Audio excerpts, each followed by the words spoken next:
Ladies and gentlemen, boys and girls, welcome to my playthrough of the Outer Wilds. Now this is a bit of a new thing for me in that we're putting this on a new channel.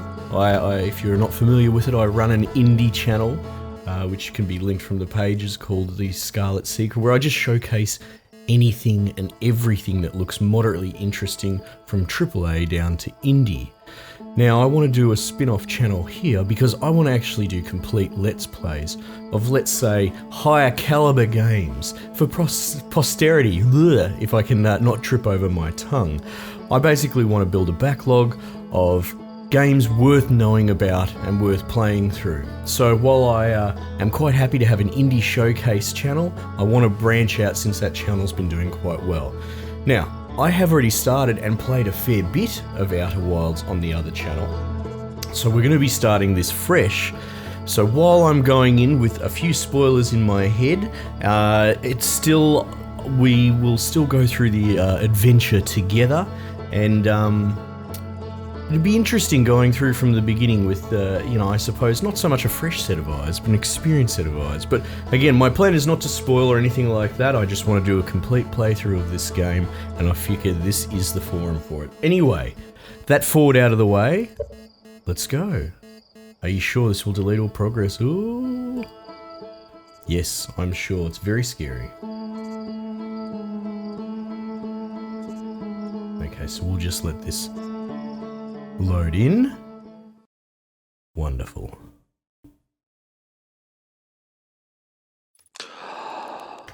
Oh, and we're off. Now, if you're totally blind on this game, I will give you a little basic premise to it. Oh, let's roast a marshmallow while I tell you. How do I extend my stick? Okay, cool. So the thing about this is we're in it's a non-procedural game. Oh, you can toss it? Oh, just throwing them around. It's the exact opposite. It's a very curated experience. We have a, how do we get out of here? Put away. We have a solar system on a micro scale. Flying from one end to the other is actually fairly straightforward and fairly easy. Now the thing is, as we're going to find out in 20 minutes, I suppose, that the sun's going to go supernova, and we're all going to die, basically. It's very magnificent, it's going to happen many times, and then it gives way to the conceit that this is a Groundhog Day type game. It's not like I can fake react to the first time that it happens, but you could always check the other channel for that. Are these your marshmallows? Look how large they are as well. That's as big as like your fist. That's a large marshmallow. So what I'm going to do is I'm going to cruise around this planet and explore and sort of just follow the thread, the narrative thread that you normally would on a first playthrough. And then we'll get that out of the way and we'll get into the meat of the game. So here's Slate. There's our pilot. Back from your pre-launch campout under the stars, I see. So it's launch day, eh? Seems like only yesterday you joined the space program, and suddenly here you are, leaving on your first solo voyage. What do you say? Ready to get this beauty off the ground? It's all fueled up and ready to go. Oh yeah, I'm ready if you are. Are you kidding? Of course I'm ready. It's finally time to test the new landing hydraulics with a pilot instead of the auto-flight system. Speaking of pilots, make sure you don't crash the ship the first time you put it down, you hear? Anyway, you'll need to get the launch codes from Hornfels at the observatory before you can lift off. Just bring those here once you've said your goodbyes or whatever. So there you go. So we wouldn't be able to go into the game in earnest anyway until we do this tutorial section. So off we go. And how lovely is this music? Now the other cool thing about doing this channel, the other channel I do, there is a lot of analytical and statistics drive behind what I do and don't do. At least here I can play the game just for the sake of playing it. That's what I want to do. Oh geez Louise. You can tell I've flown one of these before. Okay, it works fairly well. Now the game suggests you use a gamepad to play. Oh hello little fella. To play with a gamepad, but I'm using keyboard and mouse, and I've found quite a lot of success with it. What's going on, Micah? Wow, that was just like the time the external fuel tanks exploded on re-entry. You'll be okay flying the big one, right? Yeah, I certainly hope so. Such a lovely little planet this, isn't it? So there's the sun. You can see there's a dual planet up there. Oh, there's something else flying in between. There's a comet in the distance. Very cool. Okay. Lots to see and do. Hello, Porphy. Heyo, hatchling. I hear you're leaving us to seek adventure amongst the stars. When you return, let's you, me, and Gossan open up a bottle of the good stuff. Well, I'm only seeking adventure amongst one star, actually. Other stars are too far away. Yeah. Another metaphor ruined in the name of scientific accuracy. Oh, sorry, mate. Nevertheless, I do hope you enjoy your travels. Good luck. Thanks, Porphy. I will. Or I hope I will. Hello, Rutile. You're actually blasting off in that thing, huh? They really don't explode as often anymore. All I know is between the space program and Micah's model rockets, things seem to burn to the ground around here more than they used to.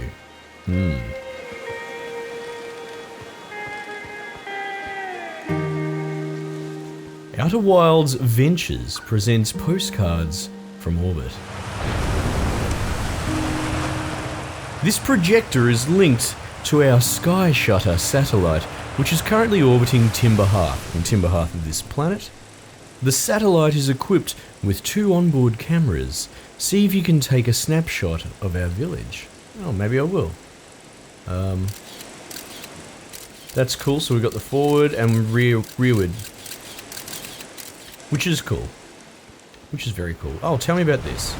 This pilot seat, used by pioneering astronaut Feldspar, is all that remains of our inaugural flight into space. Although it's been argued such a distinction requires a breathtakingly liberal definition of flight, that day will nevertheless always be remembered as a landmark achievement in Hearthian history. So that's all that's left, eh? The chair. So we've got all bits and bobs. It's like a bit of a museum, you know? So that's cool. Is that a note that I can... Nope. Okay. What about you, mate? Marl? So it's launch day, huh? Hell's gonna miss ya. Speaking of launch day, I was thinking about it, and the platform those ships launch from is getting old. That waterfall sounds lovely. Isn't it about time you built a new, less flammable one? That big tree in the village would be the perfect choice. I wouldn't mind helping out the space program. Just say the word. Nice try, we know that you have it out for that tree. What? No, I just think it's in the way and someone ought to chop it down. You know, specifically me. You think this has to do with the time I fell out of it and broke my arm? That was when we were hatchlings. Who would hold a grudge for that long? Indeed, Marl. Where is this tree? Is it that one? It can't be that one. Maybe it's the one you're under. That one's got stuff on it. Anyway. Hello, nice. Hello there, Space Cadet. I hear you're leaving the crater today. If you meet any of the other travellers up there, remind them to take proper care of their instruments, won't you? Tell me about the travellers' instruments. Oh, sure. I made all of their instruments, you know. Let me see. There's Chert's drums, Rybeck's banjo, and Gabro's flute. And Feldspar's harmonica, of course, though Feldspar's been missing for a long time. Sometimes it feels like just yesterday they were playing their harmonica around the campfire. Anyway, you hear music from space, that'll be one of the space program's other travellers. If you feel like company, you can always pull out your signal scope and track them down. Cool, but I don't believe I have my signal scope yet. What's going on? Oh. Alright. Cool. Okay, well so that loops around the town, so that's pretty cool. But the observatory, off we go. Hello little young ones. Tephra and Galena. Hello astronaut. Well, if it isn't my favourite troublemaker. We wanted to play hide and seek, but Moraine won't let us borrow their signal scope because it's really delicate and not supposed to be thrown around like that. Hey, can we use your signal scope? Can we? Can we please? We'll even let you be it. Yeah, let's play, sure. Hey, okay, here are the rules. Galena and me will hide with these radios, and you'll use your signal scope to find us. Last one to be found wins. Okay, close your eyes and start counting. Alright? Sounds good to me. Alright, so equip my signal scope.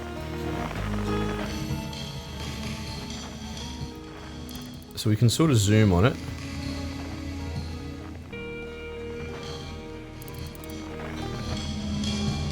Aha. So you can see one of the young tacks over there having a bit of a hide.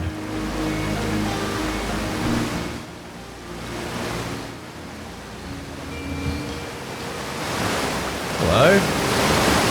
Oh, you found me? Well, my hiding spot was super good. Don't forget you have to find both of us, okay? Okay. I think it was over there, wasn't it? Somewhere, let's... Oops. Oops. We're in the river now. This music is just beautiful. Alright.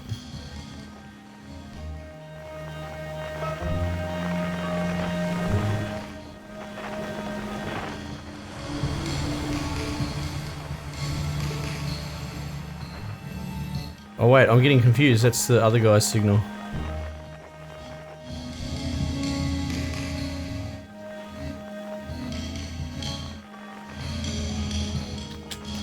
Can I jump up there? I get a feeling, yeah, they're up there. Okay, so how do I... Okay, yeah, we can just zip around up there. Okay.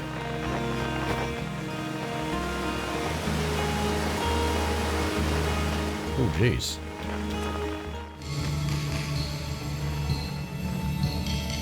Aha. Cheeky. Hello. I won, I'm happy. Thanks for playing with us. Oh, that's no worries, Galena. It's always a bit of fun. Okay. So let's continue along. We'll head up along the path. Hello, Spinel. Fishing rhyme, fishing rhyme. Singing helps me pass the time.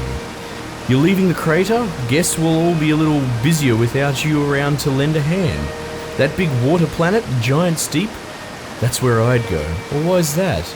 One time, after the rest of the village had just left to sleep, and it was just the two of us sitting around the campfire, Gabbro told me about their first trip to Giant Steep. They landed their ship easily enough in the waves, but couldn't see too far down on account of how murky the water was, I guess. Too dark.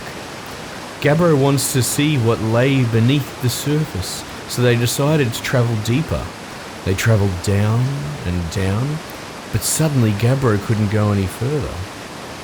Wow. Yeah, Giant Steep has a current you can't pass through.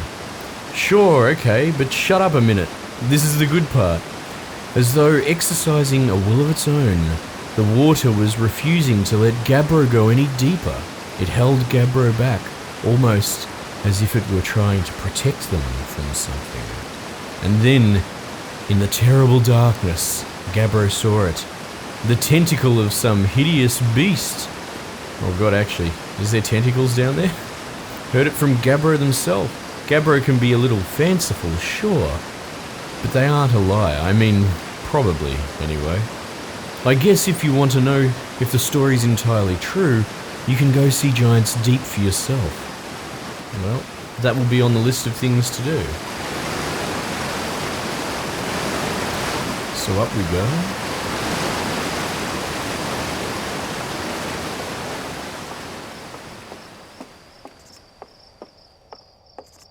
Oh, listen to the...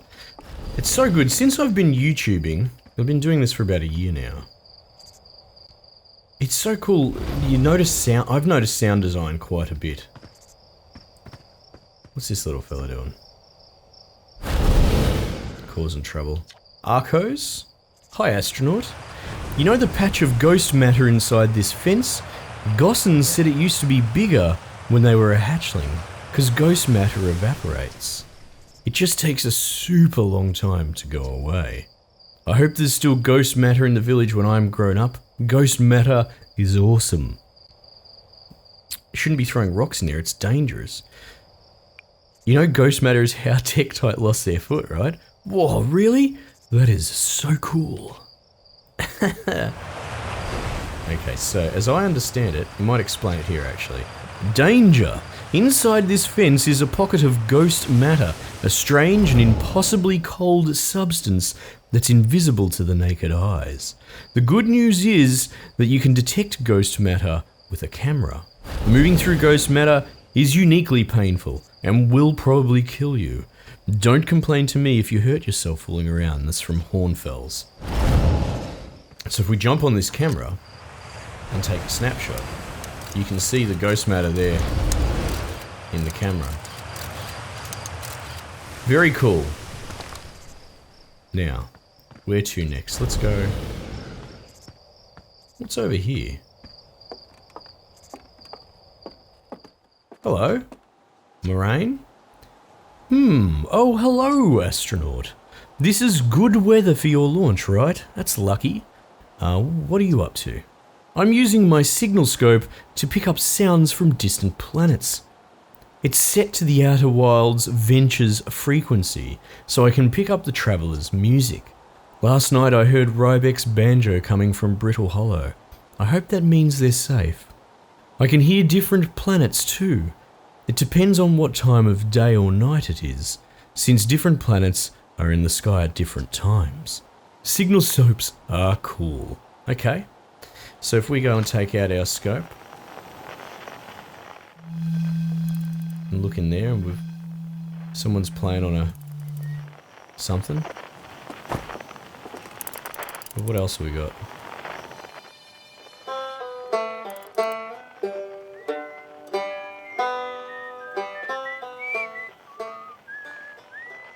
There's someone whistling. The cool thing is you can see the circles, all the red lines are the different circles. And occasionally they align a little bit. And they're all playing the same song in the same sort of beat, you know what I mean? So it's almost like, it's like a band, but they're all displaced. Which I find that to be very cool. Okay. I saw smoke coming from Youngbark Crater up north and figured I should go check it out. You can use the scout launcher, just please don't break it while I'm gone, from Tektite. Okay.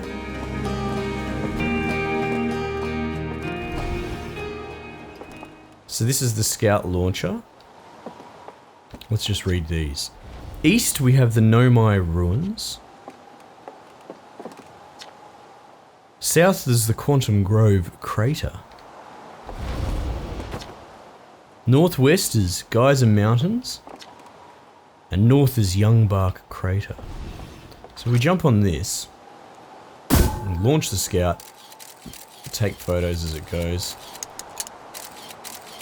and take rearward photos. So it's pretty cool.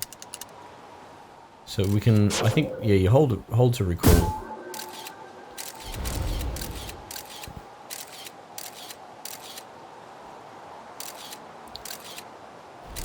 Very cool. Alright. Probably have to retrieve the scout before it'll let me get off it. Okay, there we go. Nice. Okay, so that's all of that sort of area cleared. What's back here?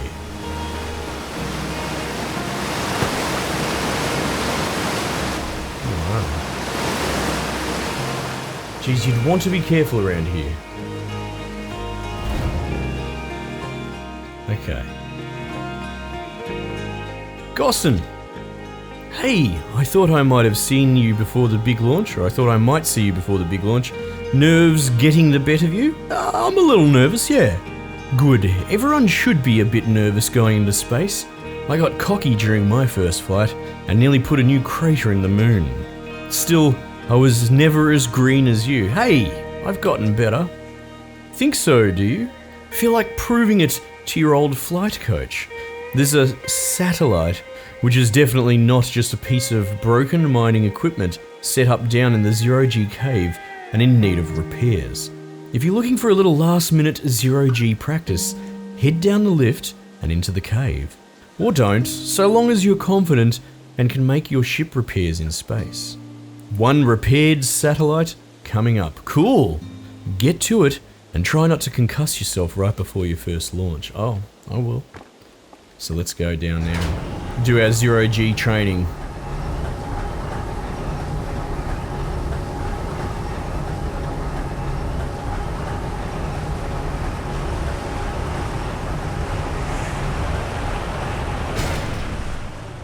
Nice. Okay.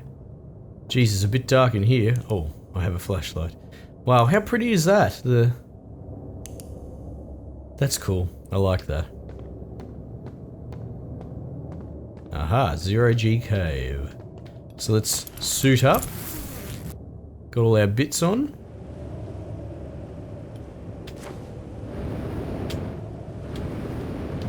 Off we go. Nice. Let's go talk to this fella. Shift and down. Got it. Cool. Hello, Tough. Hey, nice of you to drop down. I'm just getting some zero-G time in. So you're going in there? In the cave? Ugh. What? No, I'm fine. Great, great and fine. Well, you don't look fine. Well, you know I hate that cave, so I don't know why you're making me talk about it. Now I've got hand sweats. Okay, you don't like the cave. I understand. Okay, so I guess we're going in there, right? Let's go. Alright, so there is a tiny bit of gravity here. Wow, how cool is this? It is kind of creepy.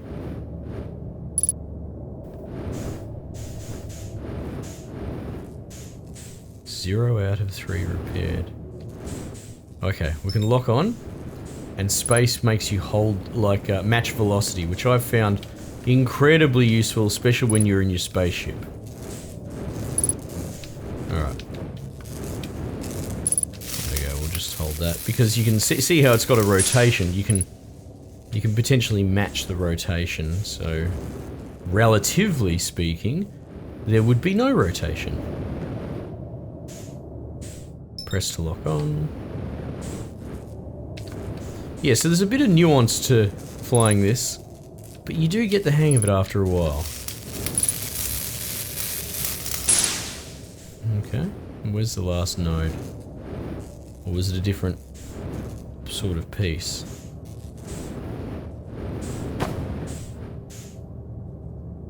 Can hear it, can't see it.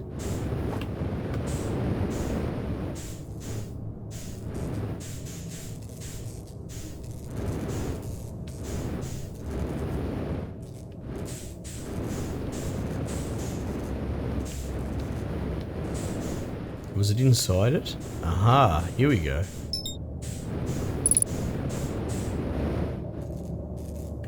And it is all very Newtonian still, so you have to be careful with your velocity. If you go too hard at things, you will fly into planets and suns, and I have done this on several occasions.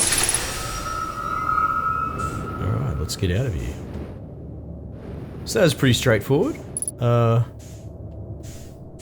find my... I think that's probably the best way, is up here. Uh-oh. Just crash into a wall and die. That'll go very well for me. And you can see we've got fuel for our jetpack up on the side there as well. All careful. Oh. It's funny as the gravity kicks in. So if you jump and boost... Or maybe it's not a... Maybe we can't do it yet. Maybe that's a more advanced technique. Anyway, let's hang this up and get moving. put all our bits and pieces back. I do like that everything's sort of kind of like wood punk, I suppose is what you would say. For this species of dude.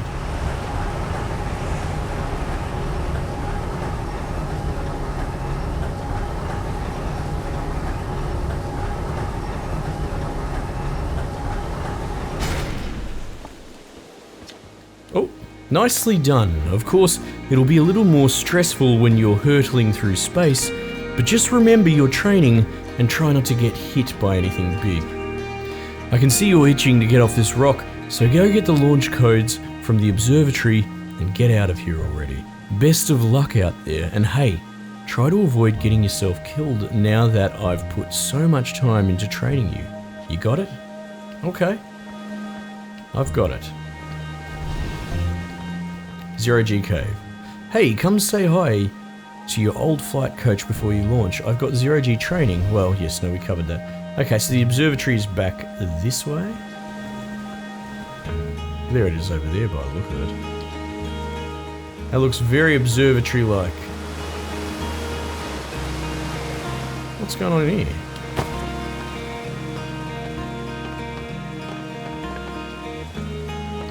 Oh, okay, is it like a... Oh, is it a dam, perhaps? I wonder.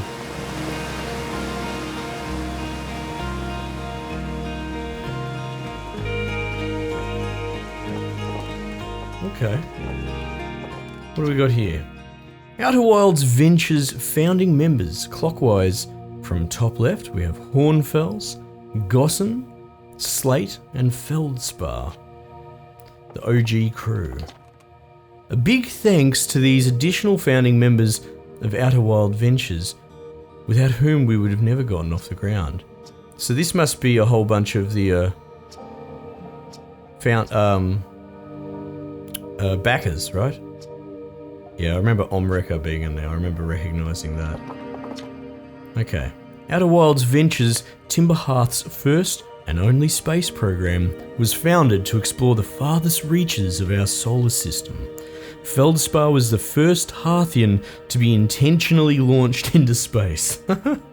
They completed the first orbit around Timber Hearth and later made the first of what would be many landings on our moon, the Atoll Rock.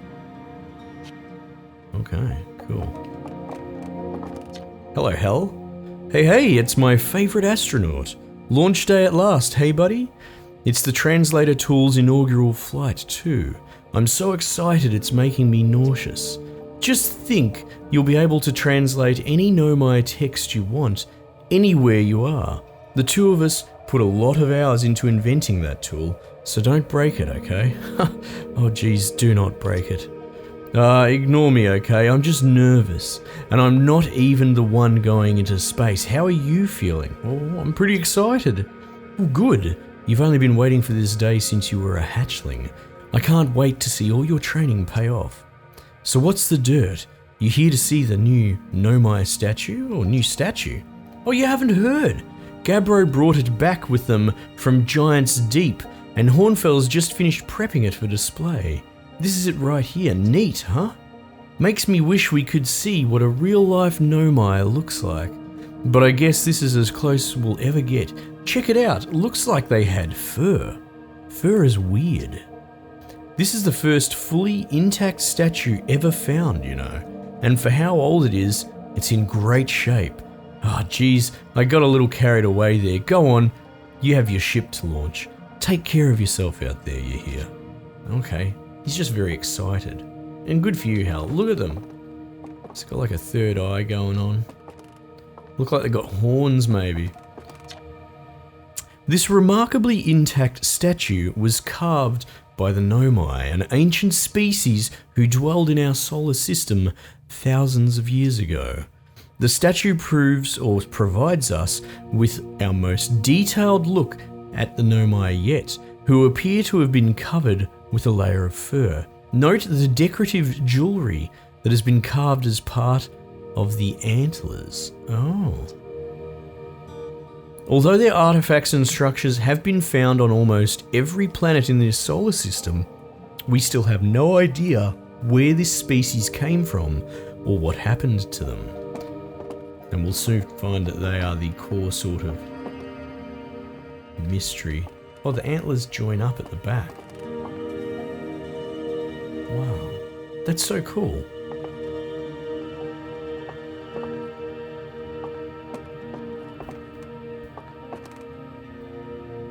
Nice.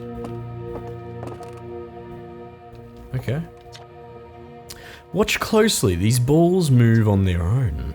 The ground is perfectly level, so what do you think causes this spooky motion? The answer is the moon. As it orbits our planet, the Atoll Rock's gravity pulls on objects from different directions. In fact, it's pulling on you right now, which is very cool. I guess they're not gonna move now. But I like that it's got all that sort of stuff going on. Alright, what's in here?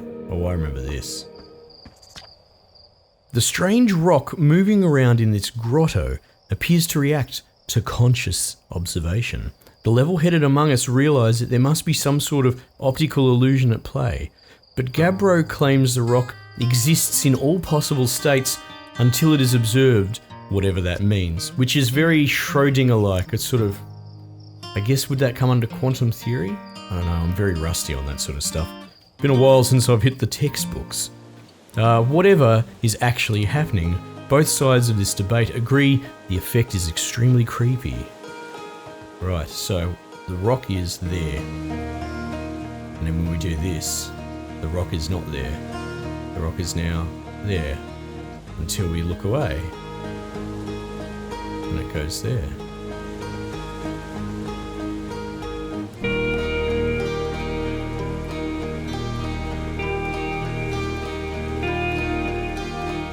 How crazy is that?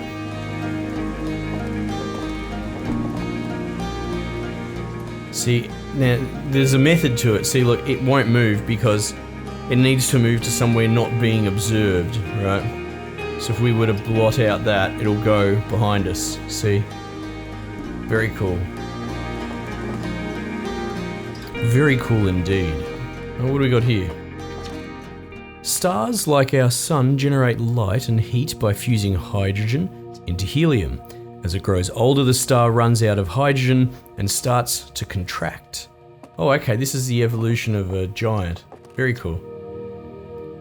As the star's core contracts, it gets hotter, causing the outer layers to expand. The star has become a red giant. When the core is hot enough, it starts to fuse helium into carbon. Okay, so the fusion persists, essentially. If a star is massive enough, it will continue to fuse carbon into even heavier elements, like iron. Ultimately, the star will collapse under its own gravity and then explode in a violent event called a supernova.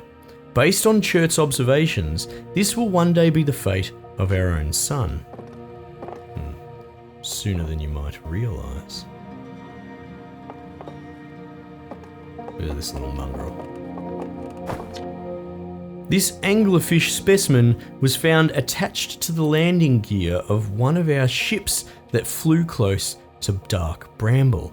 It appears well suited to living in dark places with minimal atmosphere. It is very creepy, isn't it?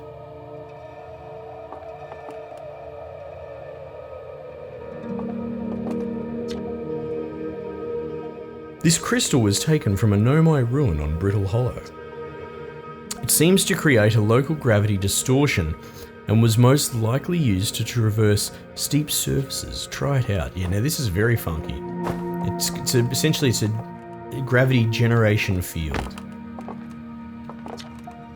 Oh, okay, that's the same sort of thing. Okay, cool. The Nomai technology brought back from space by our astronauts has been a great boon to Outer Wilds adventures, allowing us to modify expedition gear in exciting and useful ways.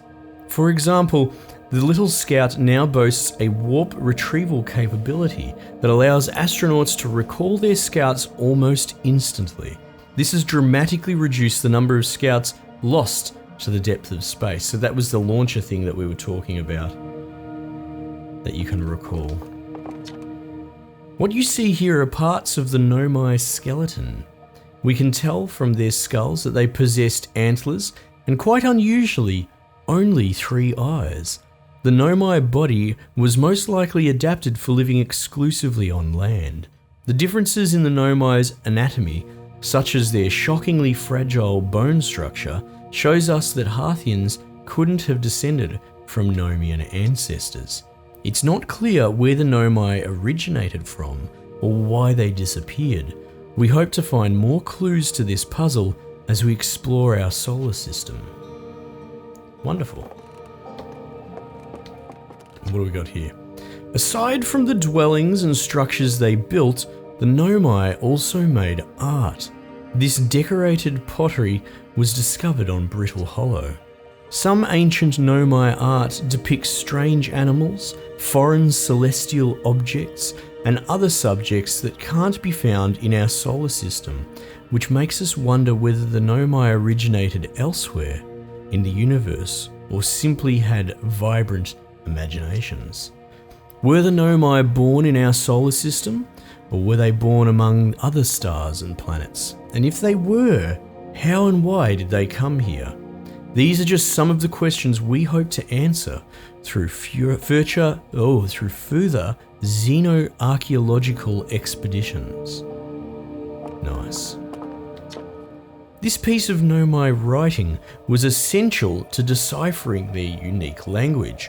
Although this text is linear, Nomai text often branches off from a central point. Interestingly, each branch tends to be written by a different author. So we've got a translator here, and you can hold down and translate it. We're nearly ready. Felix and I have finished construction, and she says calibrating the device won't take long. And then we've got the next sort of strand. Fortunately, the Atoll Rock's lack of atmosphere will make calibration simple. After all this time, I'm thrilled to finally resume our search. And this, I don't think that's anything. Okay, and that's looping around back out.